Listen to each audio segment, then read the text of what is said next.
하나님 말씀 신약성경 에베소서입니다. 에베소서 4장 17절 말씀부터 마지막 32절 말씀까지 말씀 보겠습니다. 에베소 4장 17절입니다. 그러므로 내가 주님 안에서 이것들을 말하며 당부한다. 너희는 저희 이방인들이 그 마음의 허망함 가운데 행하는 것처럼 더 이상 그렇게 행하지 마라.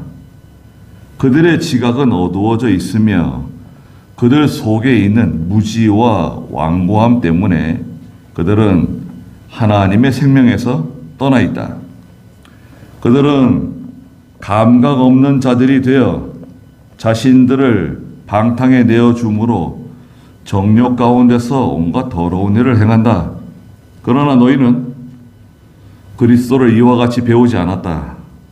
너희는 참으로 진리가 예수님 안에 있는 것 같이 그분에 대해 듣고 또한 그 안에서 가르침을 받았으니 너희가 거짓된 욕망을 따라 썩어져가는 구습을 따라 사는 옛사람을 벗어버리고 너희 마음에 영으로 새롭게 되어 하나님을 따라 진리의 의와 거룩함으로 지으심을 받은 새 사람을 입어라. 그러므로 거짓을 버리고 각자 자기의 이웃과 더불어 진실을 말하여라. 이는 우리가 서로 지체들이기 때문이다. 화를 내어도 죄를 짓지 마라. 해가 지도록 분을 품지 말고 마귀에게 틈을 주지 마라. 도둑질하는 자는 더 이상 도둑질하지 말고 도리어 빈곤한 자에게 나누어 줄 것이 있도록 자기의 손으로 선한 일을 하여 수고하도록 하여라. 더러운 말은 어떤 것도 너희 입에서 나오지 않게 하고 오직 덕을 세우는 데 필요한 대로 선한 말을 하여 듣는 자들에게 은혜를 끼치도록 하여라. 또 하나님의 성령을 근심하시게 하지 마라.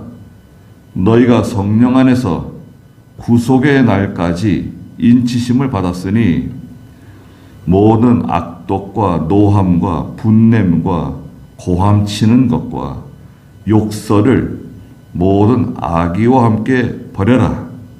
서로 친절하고 인자하게 대하며 하나님께서 그리스도 안에서 너희를 용서하신 것 같이 서로 용서하여라. 그랬습니다. 예. 오늘 에베소 4장 17절 말씀부터 마지막 32절까지 말씀 보았는데요. 말씀의 제목은 옛사람은 벗어버리고 새사람을 입어라 는 말씀입니다. 22절에 보니까 너희가 거짓된 욕망을 따라 썩어져가는 구습을 따라 사는 그 옛사람을 벗어버리고 24절 마지막에 하나님을 따라 진리의 의와 거룩함으로 지으심을 받은 새 사람을 입어라 말씀하셨잖아요. 네. 옛사람과 새 사람이 있습니다. 옛사람은 누구냐?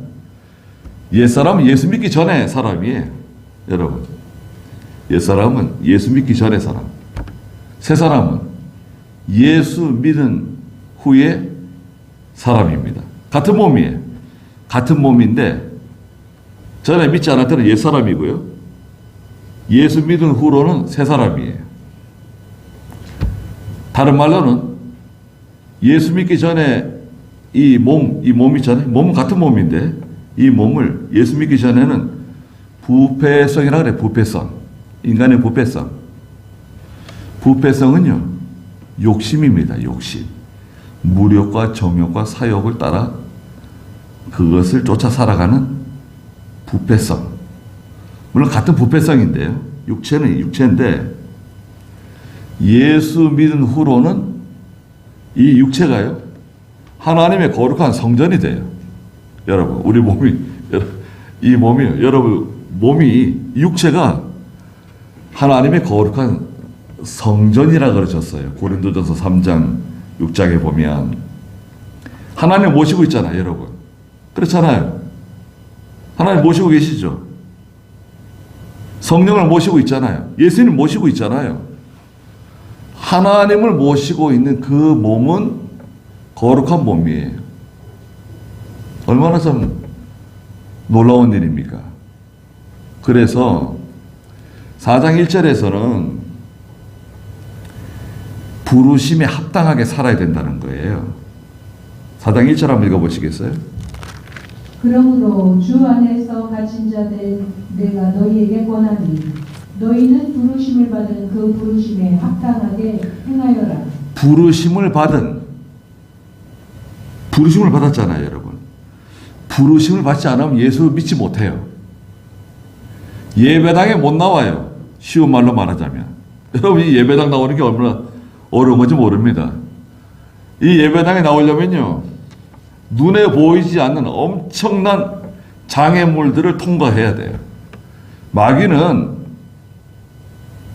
자기 사람, 자기 백성이 마귀에게 속한, 어둠에 속한 사람이 빛으로, 하나님께로,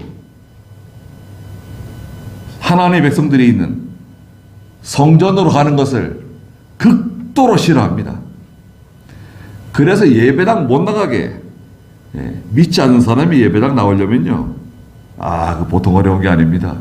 여러분 전도해 보셔서 알겠지만 예배당 나오기로 했어도 주일날 되면 꼭 무슨 일이 생겨요.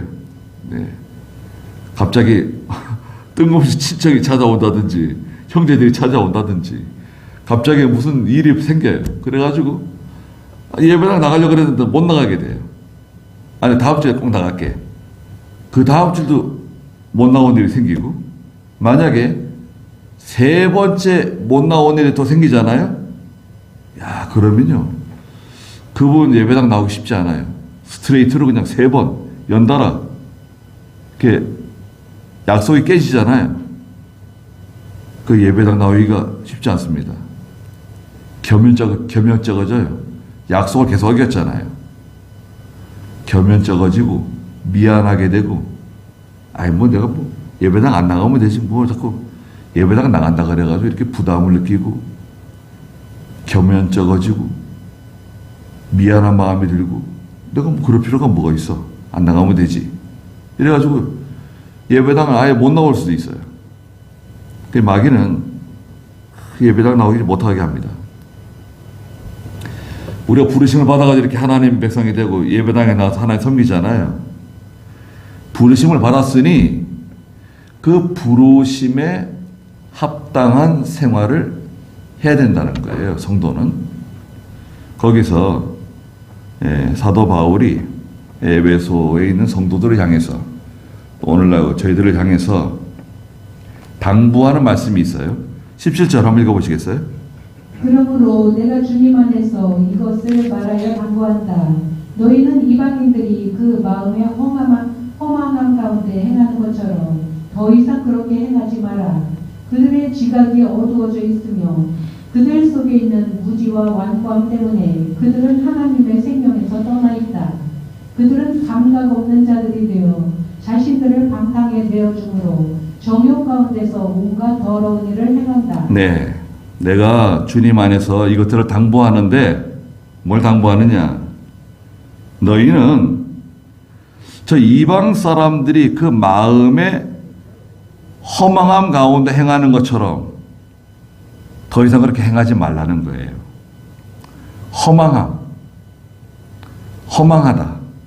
허망하다고 하는 것은 아무 유익이 없다는 거예요.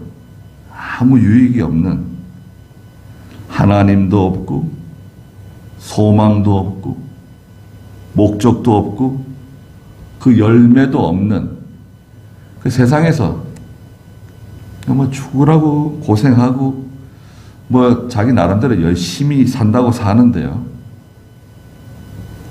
그 결과가 뭐예요? 사람이 평생 동안 수고한 그 열매가 뭔가요? 다 헛되다는 거죠. 수고와 슬픔. 시편에서는 모세가 사람이 70이고 강건한 80인데 그 열매는 수고와 슬픔이라고. 수고 많이 하고 고생 많이 하고 살다가 사실은 열매가 죽음입니다. 죽음. 모든 사람들이 거두는 열매는 죽음이라고 하는 열매를 거두는 거예요. 근데 우리는 어떻습니까? 우리는 그렇지 않다는 거죠. 그 이방 사람들이 그 살아가는 그 허망함, 그거 따라 살지 말라는 거예요. 허망함 속에는요, 아주 그 감추어져 있는 무서운 것이 들어 있습니다. 인간의 그 허망함 속에는 욕심이라는 게 들어 있어요. 욕심. 물질에 대한 욕심, 정욕, 이성에 대한 욕심, 사욕, 명예, 영광심에 대한 욕심, 무력과 정욕과 사욕으로 똘똘 뭉쳐있는 이기적인 것이 바로 인간입니다. 욕심 덩어리예요. 그 이방 사람들이 그 마음의 허망함 가운데 행하는 것처럼 더 이상 그렇게 행하면 안 된다.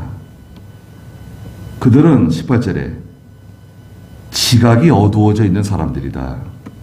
믿지 않는 사람들은 영적 지각이 없는 사람들이에요. 분별력이 없는 사람들이에요. 그렇기 때문에 그들 속에 있는 무지와 완고함이 있다. 무지와 완고함. 예.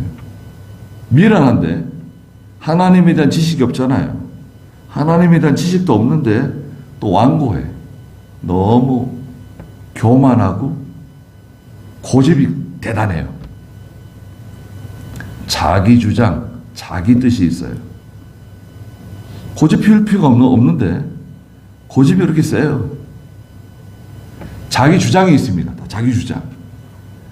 우리는 하나님의 뜻대로 살기를 원하고 하나님의 뜻대로 하겠습니다. 이러면 문제가 없어요. 그런데 자기 주장, 자기 고집, 자기 게 나오게 되면 야, 이거 뭐 대책이 없어요. 말이 안 통해. 그 자기 주장 강한 사람들이 있습니다. 예수 믿는 사람이 그 자기 주장 강하면 어떻게 되는가요? 저 사람이 예수 믿는 사람인가 정말? 예. 아니 하나님 뜻대로 되기를 바랍니다. 하나님의 뜻대로 하도록 하겠습니다. 이렇게 하면 될 걸. 그 뭐 쓸데없는 그 자기 주장을 하고 자기 생각을 고집하고 그러면요 힘들어지는 거예요. 그 무지와 완고함이 있다는 거예요. 그리고 세 번째는 그들은 하나님의 생명에서 떠나 있다. 영적 생명에서 떠나 있어요. 하나님의 생명, 하나님과 연결, 여러분, 하나님과 연결되어 있으면 생명이 있는 거예요. 마치 포도나무 가지가 그 원줄기에 연결되어 있으면 그 뿌리로부터 올라오는 양분을 공급받잖아요. 근데 그 줄기가 그 원줄기에서 떨어져 나가면 어떻게 됩니까? 그러면 이제 바짝 말라가지고 불 속으로 들어가는 거 아닙니까? 하나님과 단절되어 있는 상태, 하나님과 단절되어 있는 상태는 하나님의 생명이 그 사람 속에 없는 거예요. 멀쩡히 지금 돌아다니긴 하는데 몸은 살아있어가 돌아다니긴 하지만 사실은 생명 없는 몸이에요. 생명 없는 몸. 영적 생명이 없는 거예요. 그리고 네 번째는 19절에 그들은 감각 없는 자들이 되어 감각이 없어요. 감각이 없으니까 성령의 감동을 받지 못해요. 아무리 성령께서 감동을 주셔도 감동을 받지 못해요. 감각이 발 뒤꿈치처럼 딱딱해진, 굳어진, 심지어는 성경에서는 화인 맞은 것처럼 여러분 쇠를 불에 달궈가지고 벌겋게 달궈가지고 이 피부를 찢어보세요. 화상을 입잖아요. 뭐 그러면 3도 화상 되겠네요. 그럼 피부가 죽어요. 회복이 되어도 이 피부가 감각이 없는 거예요.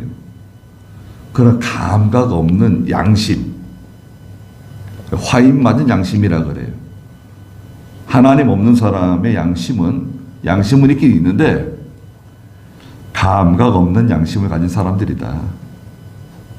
자신들을 방탕에 내어주고 자신의 몸을 방종 생활에 내어주고 특별히 성적인 자유방종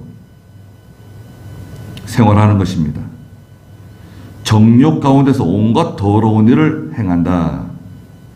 육체의 욕심을 따라서 더러운 일을 행하는 것입니다. 하나님께서 하지 말라고 하는 거 성도는 하면 안 돼요.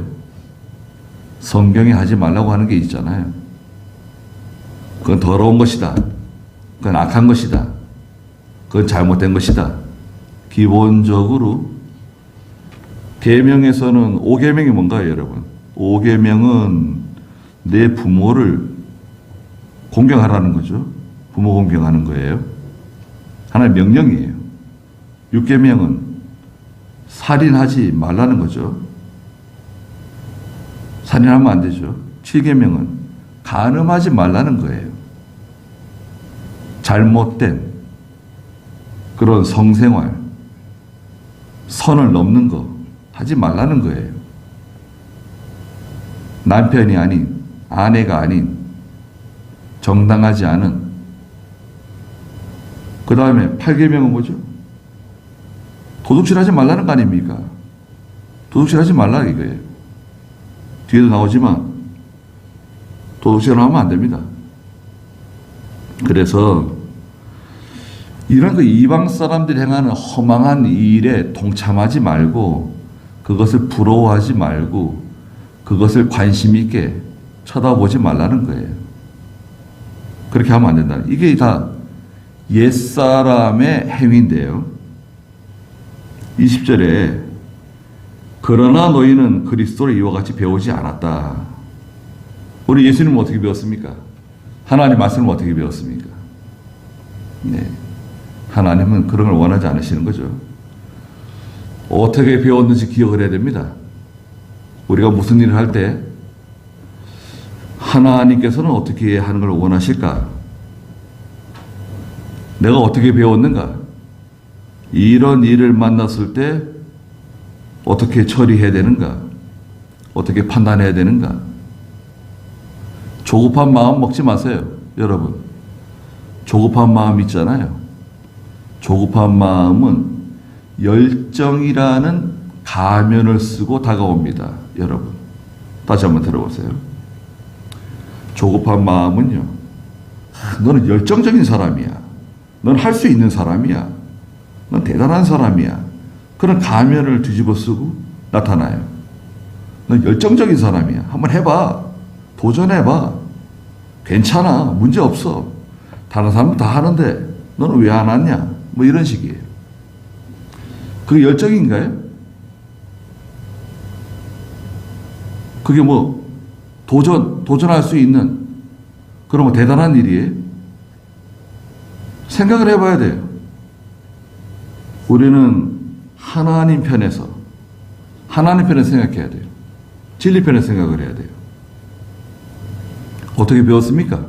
너희는 그리스도를 이와 같이 배우지 않았다. 21절에 너희는 참으로 진리가 예수님 안에 있는 것 같이. 자, 예수님은 진리의 예수님이세요. 예수님께서 직접 말씀하셨죠. 요한복음에서. 내가 곧 길이요 진리요 생명이다. 나로 말미암지 않고는 아버지께로 올 사람이 아무도 없다. 예수님이 진리세요. 예수님이 진리세요. 말씀이 예수님이세요. 자, 말씀이 예수님이십니다. 진리 떠나면 어떻게 되는 겁니까? 내가 진리 떠나면 예수님 떠나는 거예요. 예수님하고 상관없는 거예요.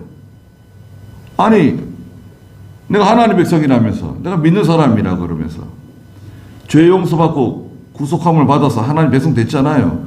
예수님의 그 십자가의 보혈로 죄 씻음 받았잖아요. 거룩한 백성 됐잖아요. 그러면 예수님을 닮아야 되지 않겠냐 이거죠. 진리가 예수님 안에 있는 것 같이 그분에 대해서 듣고 또한 그 안에서 가르침을 잘 받았다는 거예요. 그러니까 22절에 너희가 이제는 거짓된 욕망을 따라 썩어져가는 구습을 따라 사는 옛사람 벗어버리라는 거예요. 옛사람을 벗어버려라. 옛사람 벗어버릴 수 있는가? 벗어버릴 수 있죠. 옛사람을 벗어버릴 수 있는 사람은 구속함을 받은 성도만이 할 수 있어요. 옛사람은 어떤 사람이라고 했습니까? 22절에 거짓된 욕망을 따라가는 사람이에요. 허망함을 따라간다 그랬잖아요. 그리고 두 번째는 썩어져가는 구습을 따라 사는 사람이에요. 썩어져가는 구습. 예전에 예수 믿기 전에 하던 일들 있잖아요. 세상 사람들이 하는 일들이 있잖아요. 썩어져가는 구습을 따라 살던 그 옛사람을 벗어버리고 이제 어떻게 합니까? 23절 읽어보세요. 너희 마음에 영으로 새롭게 되어 하나님을 따라 진리의 의와 거룩함으로 지으심을 받은 새 사람을 입어라. 네. 22절에 보니까 너희가 이제는 그 거짓된 욕망을 따라 썩어져가는 구습을 따라 사는 옛사람 벗어버리고 너희 마음에 영으로 새롭게 돼요. 새로운 영, 진리의 영, 거룩한 영. 영이 새로워져야 돼요. 우리 속에 영이 있습니다. 영. 영적 존재라고 그랬잖아요. 영적 존재. 여러분. 영적 존재라고 하는 것은 좀 엄청난 말입니다. 이건요, 간단한 말이 아니에요. 인간은 영적 존재예요. 영적 존재라고 하는 것은 무엇인가? 신과 연결될 수 있는 기능을 가지고 있는 사람이에요. 존재라는 뜻이에요. 신과 연결될 수 있는 기능이 있어요. 우리 속에는. 영적 존재, 첫째는 누구십니까? 하나님은 영이시니 예배하는 자가 신령과 진정으로 예배드려야 된다. 요한복음 4장 24절에 하나님은 영이세요. 성부 하나님, 성자 예수 그리스도, 성령 하나님 다 영이세요. 두 번째, 영적 존재, 천사. 하나님이 부리시는 영이라 그랬어요. 히브리서 2장 14절에 천사 영적 존재입니다. 마귀도 영적 존재예요. 마귀도 영적 존재입니다. 마귀도 영적 존재. 마귀도 영적 존재. 그 다음에 영적 존재 또 누구 있습니까? 우리 사람, 인간. 하나님의 형상을 따라 만들어진 인간. 영적 존재죠. 그리고 또 영적 존재 있나요? 여러분. 신과 연결, 하나님과 연결될 수 있는 영적 존재. 누가 있습니까? 고릴라가 영적 존재. 고릴라가 기도하는 거 보셨습니까? 원숭이가 하나님께 기도, 야, 저 원숭이 봐라. 기도한다. 야, 아주 믿음 좋은 원숭이네. 원숭이 기도하는 거 보셨습니까? 아니, 물고기가 그렇게 많아도요. 고래가 하나님께, 하나님 섬기고, 하나님께 경배하고. 그러지 않죠. 영적 존재는 피조물 가운데 인간이 유일해요. 물론 천사도 있고 마귀도 있지만 이 세상 피조물 가운데 인간이 유일합니다. 여러분. 하나님과 연결돼요. 기도하면요, 여러분. 기도하면 하나님과 직통으로 연결되는 거예요. 이야, 이거 굉장한 거 아닙니까, 여러분? 누가 하나님을 만날 수 있어요? 누가 하나님 근처에 갈 수 있습니까? 황소가 하나님께 기도하고 하나님을 섬기고. 그렇지 않습니다. 우리의 영이 생명이에요. 무슨 말이냐면요. 여러분, 하나님께서 우리 세상 떠날 때요. 여러분, 내가 세상 떠날 때 하나님께서 부르시는 게 뭡니까? 내 마음을 부르시는가요? 아니죠. 예, 내 마음을 부르시는 게 아닙니다. 마음은 이 육체에 속해 있어요. 마음은 육체에 속해 있는 거고, 영을 부르세요. 영을 부르시면 나는 하나님께로 돌아가고, 육체는 어떻게 되죠? 육체는 고린도후서 5장에 있는 것처럼 흙으로 지은 집과 같이 장막집이 무너지는 거예요. 사람들이 데려다가 땅에 묻든지 불에 태우든지 뭐 물에다 갖다 버리든지 아무 상관없는 거예요. 그러니까 영이 우리 생명의 주체예요. 영이 중요한 거죠. 그러니까 너희 마음에 영으로 새롭게 돼요. 영적인 성도가 돼야 돼요. 영적인 생활을 해야 돼요. 예배는 물론 영적이어야 되죠. 여러분, 우리 예배가 영적인 예배가 되는 거. 그게 참 중요합니다. 이게 아주 종이 한 장 차이처럼 아주 예민한 문제예요. 잘못하게 되면 이 영적인 예배, 영적인 제사가 육신적으로 인간 중심의 예배, 제사가 될 수도 있어요. 이게 영적인 제사, 예배가 되도록 굉장히 조심하고 신경을 써야 됩니다. 하나님 우리 예배를 받으시잖아요. 제사를 받으시는 거 아닙니까? 우리가 하나님이 기뻐하시는 선하고 기뻐하시고 하나님께서 원하시는 거룩한 산 제물이 되어서 하나님께 제사를 드리는데 조심하는 거죠. 24절에 하나님을 따라 진리의 의와 거룩함으로 지으심을 받은 새 사람을 입어라. 새 사람이 있습니다. 새 사람. 자, 이 새 사람은 어떤 사람인가? 새 사람은 반드시 옛사람을 벗어버려야 새 사람을 입을 수 있습니다. 전제 조건이에요.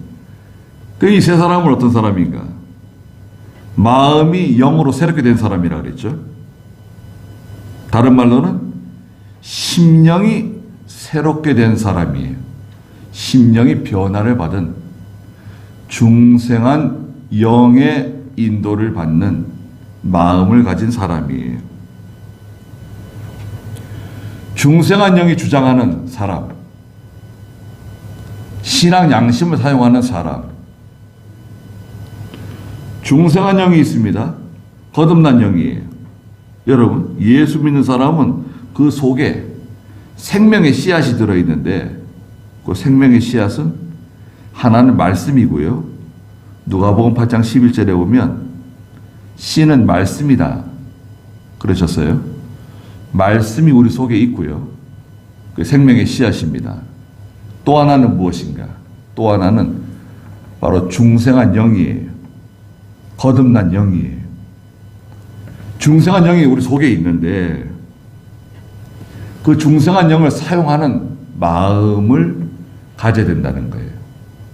마음이 육체의 부패성에 이용당하는 마음이 되지 말고 중생한 영에게 이용당하는 마음을 심령이라 그러죠. 우리 보통 심령. 그럼 심령 천국이다. 뭐 심령이라는 단어 있잖아요. 심령이라고 하는 단어가 바로 그겁니다.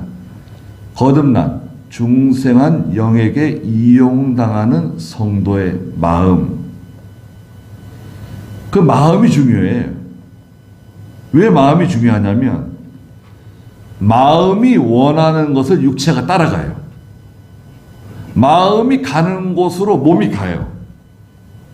마음이 먹고 싶어 하는 것을 먹으려고 그러고 마음이 하고 싶어 하는 것을 육체가 하려고 그래요.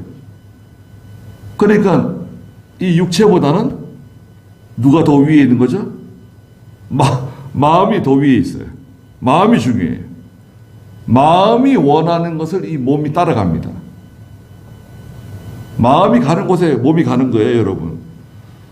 어디 가고 싶은 곳이 있다 생각해 보세요. 여러분 마음속에 나는 소원이 하나 있는데 어디 꼭 가고 싶어. 그러면 결국 몸이 그 마음을 따라서 거기 가는 거죠. 네. 근데 그 마음 위에 뭐가 있죠? 마음 위에 중생한 영이 있는 거죠. 중생한 영의 인도를 따라가는 성도의 마음이 되어야 된다. 중생한 영은 하나님의 말씀을 따르길 바래요.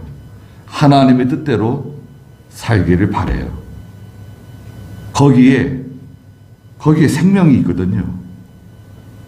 그게 그리스도의 마음이고 하나님이 원하시는 거룩한 산 제사가 되는 그 길이에요.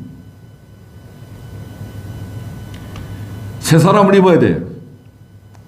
새 사람을 입지 않고 옛 사람으로 살아가게 되면 예수는 믿고 하나님 백성은 되었지만 세상 사람하고 다른 게 하나도 없어요. 소망도 없고 하나님도 없고 말씀도 없고 열매도 없고 그냥 뭐 하루하루 살아가는 겁니다. 한 달이 그냥 후딱후딱 지나가고 1년이 금방금방 지나가고 시간은 그냥 얼마나 빨리 지나가는지 어느 날 갑자기 여러분 어느 날 갑자기 죽음이라고 하는 손님이 찾아옵니다. 네. 믿음을 한 것도 없는데 하나님 뜻대로 산 것도 없는데 그냥 세상 사람처럼 살다가 가는 겁니다. 그렇게 살면 안 된다는 거죠. 옛사람은 벗어버리고 옛사람 벗어버려야 된다. 그리고 새 사람을 입어라. 새 사람을 입으면 얼마나 영광스럽고 얼마나 아름답고 새 사람 입으면 굶어 죽을까요? 절대 그런 일 없어요. 거룩한 하나님 백성으로 이 세상에서 보람되게 살 수 있습니다. 자, 새 사람을 입은 성도의 경건 생활인데요. 성도의 생활. 25절 읽어보세요. 그러므로 거짓을 버리고 각자 자기와 이웃과 더불어 진실을 말하여라. 이는 우리가 서로 지체들이기 때문이다. 화를 내어도 죄를 짓지 마라. 해가 지도록 분을 품지 말고 마귀에게 틈을 주지 마라. 네, 먼저 거짓을 버리라는 것입니다. 거짓, 모든 거짓을 버려야 돼요. 요한복음 8장 44절에 보면 너희 아비가 거짓말하는 마귀라는 거예요. 원래부터 거짓말하는 마귀의 자식이라는 거예요.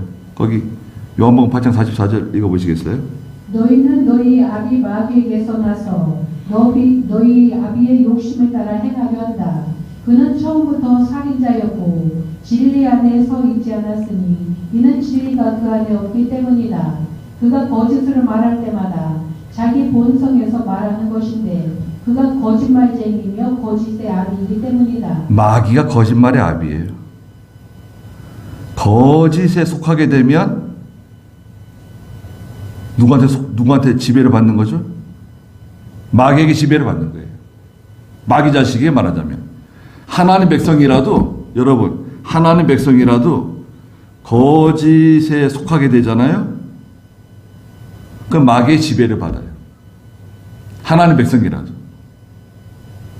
마귀가 거짓의 아비예요. 이 거짓말 하시면 안 됩니다. 성경에서 묵인하는 거짓말이 있어요. 성경에서 묵인하는 거짓말은 또 뭐냐? 예, 내가 진실을 말했을 때 보세요. 내가 진실을 말했을 때 저 사람이 죽는다. 그런 경우 있죠. 내가 진실을 말하면 저 사람이 죽어요. 그럴 때 하나님께서 거짓말 묵인해 주세요. 묵인. 거짓말이 잘 됐다는 게 아니라 하나님 그냥 못 본 채 해주세요. 내가 진실을 말했을 때 하나님의 구원운동에 손해가 되고 하나님의 구원운동에 방해가 됐을 때 그때 거짓말하는 거 하나님 묵인해 주세요. 못 본 척 해주세요.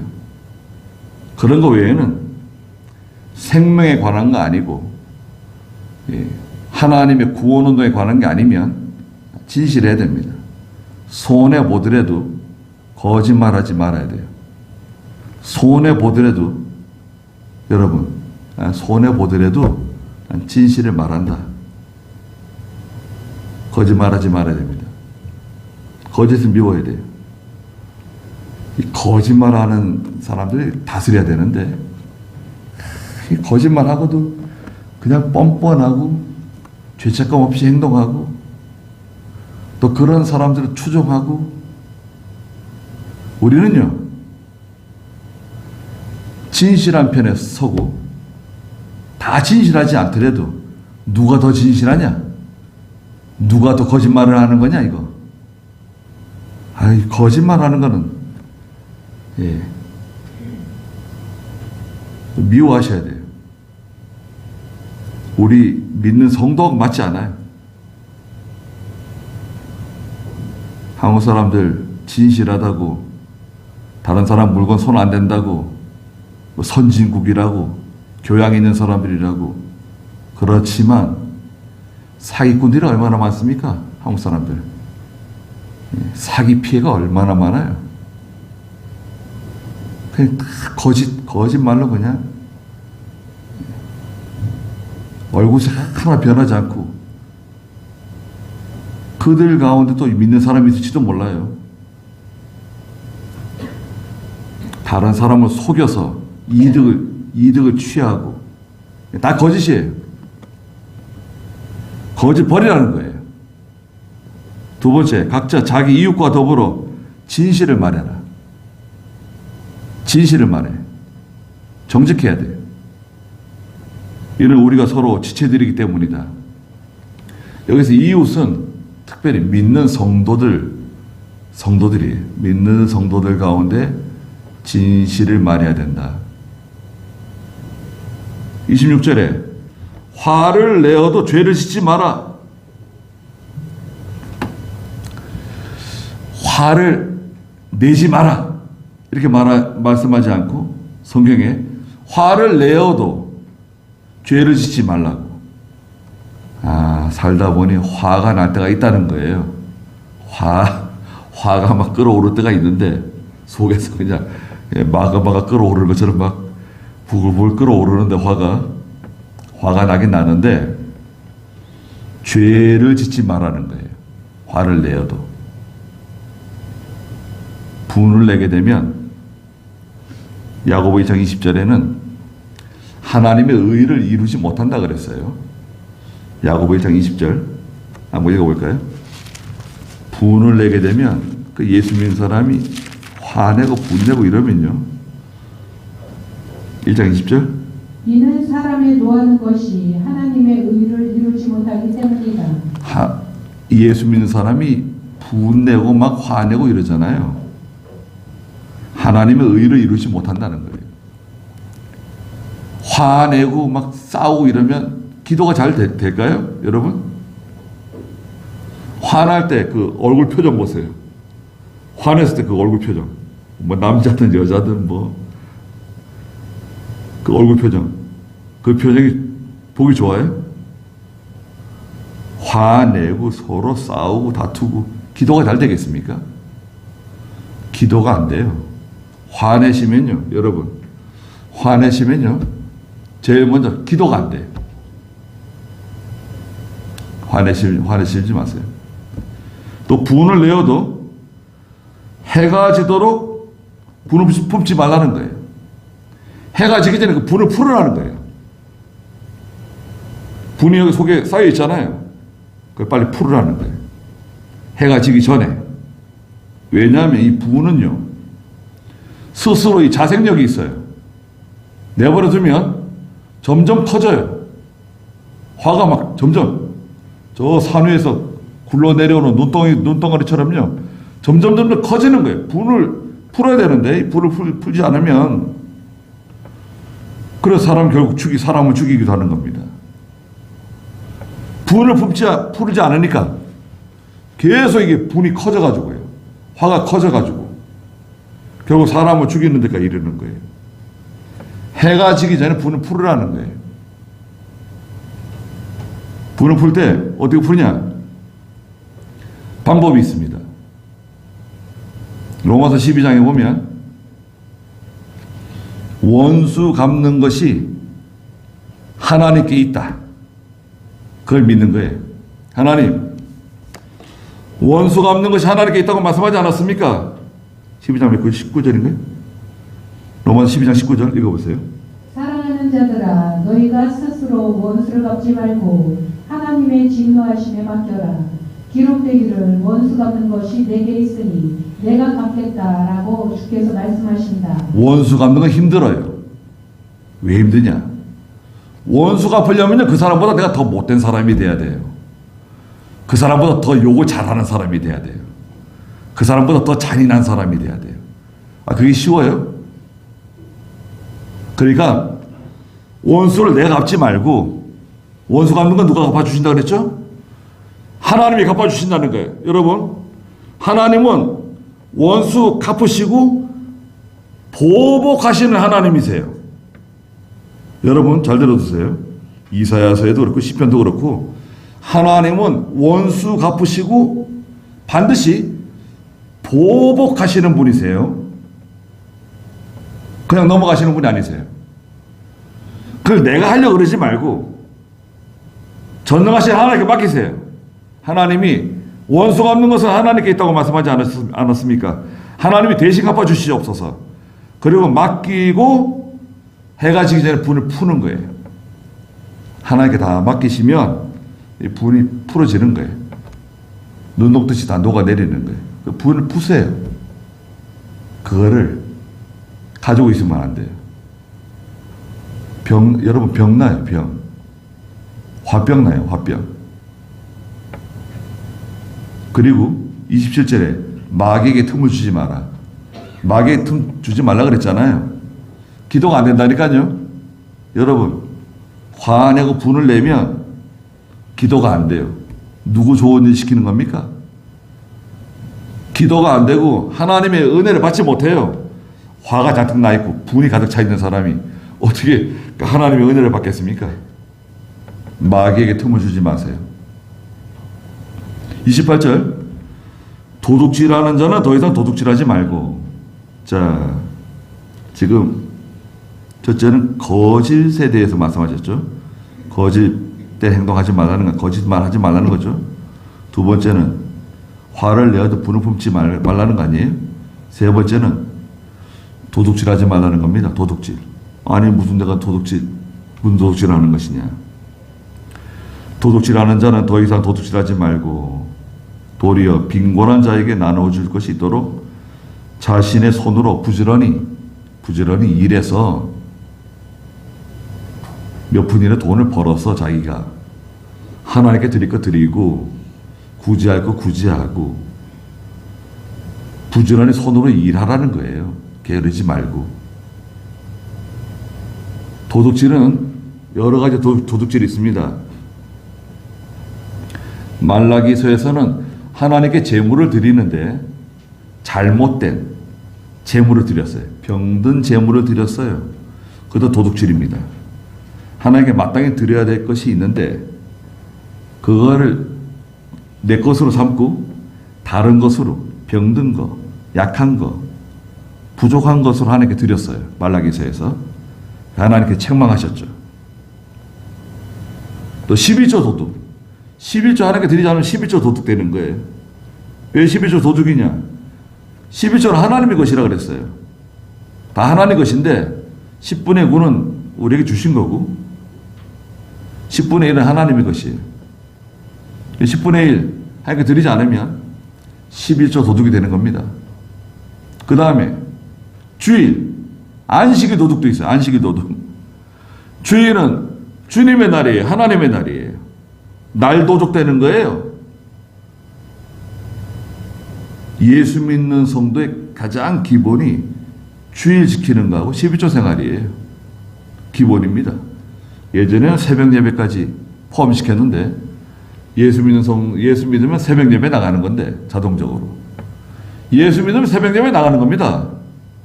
새벽 제단 쌓는 거예요. 기본이에요, 기본. 근데 뭐 새벽 제단 쌓는 사람은 뭐 특별한 사람인 것처럼 취급하는 세상이 되었어요. 새벽에 기도하는 건 기본입니다. 그냥 기본. 예배당에 멀어가지고 뭐 교통편이 없어서 집에서 기도하든지 뭐 마루에서 기도하든지 마당에서 기도하든지 아니 뒷산에 올라가서 기도하든지 뭐 그런 시절이 있었죠. 근데 기도하지 않는 시대가 되었기 때문에 지금 시대는 기도하지 않는 시대를 만났어요. 주의 지키지 않는 시대를 또 만났고, 주일을 내 마음대로 사용하시면 안 됩니다. 주일날은 주님의 날이에요. 하나님의 날이에요. 내 날이 아니에요. 주일날을 내 마음대로 사용하게 되면 그럼 날도적 되는 거예요. 날도적. 도둑질하는 사람은 더 이상 도둑질하지 말라는 거예요. 그 다음 29절에 더러운 말은 어떤 것도 너희 입에서 나오지 않게 하고, 더러운 말 세상 사람들이 하는 음담 배설, 또 세상 사람들이 하는 뭘 해야지 잘 된다, 뭘 하면 성공한다, 뭘 하면 좋다더라, 세상 사람들이 하는 말, 또 더러운 말, 그런 거 입에 담지 말라는 거예요. 그런 것이 너희 밖으로 나오지 않도록 하라는 거예요. 오직 덕을 세우는 데 필요한 대로 선한 말을 하여 듣는 자들에게 은혜를 끼치도록 하여라. 덕이라고 하는 것은 다른 사람에게 유익을 주는 거예요. 유익을 주는 말을 하라는 거예요. 다른 사람을 위로해 주는 말, 격려해 주는 말, 잘한다, 힘을 내라고, 용기를 가지라고, 낙심하지 말라고. 덕 있는 말을 해야 됩니다. 또 30절에 하나님의 성령을 근심하시게 하지 마라. 너희가 성령 안에서 구속의 날까지 인치심을 받았으니. 하나님의 성령을 근심하게 하지 말라고. 성령께서 왜 근심하시는 건가요? 성령은 우리 속에 와 계시는데, 여러분, 예수 믿을 때 성령이 우리 속에 들어오세요. 그 성령이 근심해요. 왜 근심하는 거죠? 내가 하나님 뜻대로 믿음으로 살지 않으면 근심해요. 성령을 근심하게 하지 마라. 성령을 근심하게 한다고 해서 지옥 가는 건 아니지만, 성령을 근심하게 하게 되면 믿음으로 살지 못해요. 하나님이 주시는 은혜와 복을 받지 못해요. 구속의 날까지 인치심을 받았는데, 구속의 날은 재림의 날입니다. 예수님 재림의 날. 31절에 모든 악독한 일들 있죠. 노하는 거, 노함, 분냄, 그 다음에 고함 치는 거 있어요. 고함 치는 거. 고함 치는 거 잘 아시는 분 계세요? 고함 치는 거, 엄마가 고함 잘 칠 수도 있고, 보통 남자들이 고함 치죠. 고함 치지 말라는 거예요. 성질 부리면서 소리 지르고, 예. 우리 한국 사람들 예전에 소리 많이 질렀습니다. 지금 뭐 좀 점잖게 소리도 안 지르고 그러는데, 예전에 뭐 배고프고 먹고 살기 힘들어서 그런지 모르겠는데 소리 많이 질렀습니다. 아내에게 소리 지르고, 아이들에게 소리 지르고, 밖에 나가서는 뭐 자꾸 다투고 싸우고, 예수 믿는 성도들끼리 또 교회에서 또 다투고 싸우고 고함치고, 그러시면 안 돼요. 그런 일이 있었습니까? 그러면요, 시간이 좀 지났어도요, 사과하세요. 내가 예전에 고함 친 적이 있다. 사과하세요.